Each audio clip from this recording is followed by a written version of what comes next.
Hello කොහොමද ඔයාලට? අද අපි සතුට ගැන කතා කරමු. අපේ ජීවිතවල සතුට කියන දේ තීරණය වෙන්නේ අපි මේ මොහොතේ ගත කරන විදිය අනුව.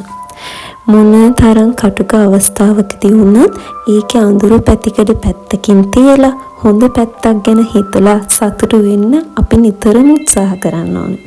එහෙම නැත්නම් අපට කවදාවත් සතුට කියන දේ අපේ ජීවිතවලට ළඟා කරගන්න බෑ.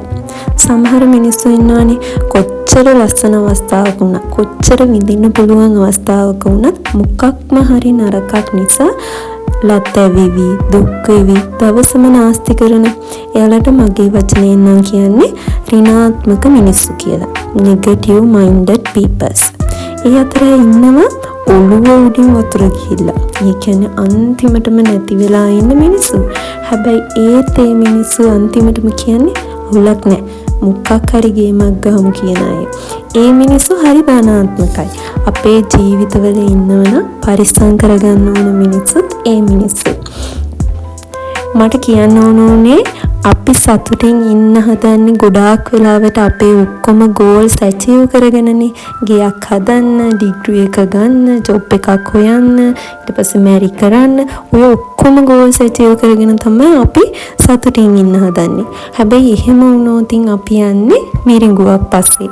මොකද අපි මේ දේවල් ළඟා කරගන්නකොට සමහර විට අපේ ජීවිතෙන් භාගයක් විතර ගිහිල්ලා.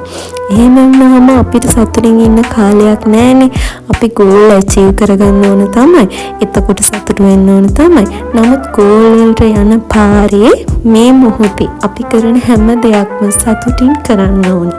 ඒ කියන්නේ අපි හිතන්නකෝ ඔයා ජොබ් එකක් හොයන්න යන ගමන අපි දැන් බස් එක හරි යනවා කියන්නක ඉන්ටර්විව් එකකට ඒ යන අතරතුර අහසේ වලාකුලක් දැක්කත් ඔයා ඒක ගැන සතුටු වෙන්න ඕනේ.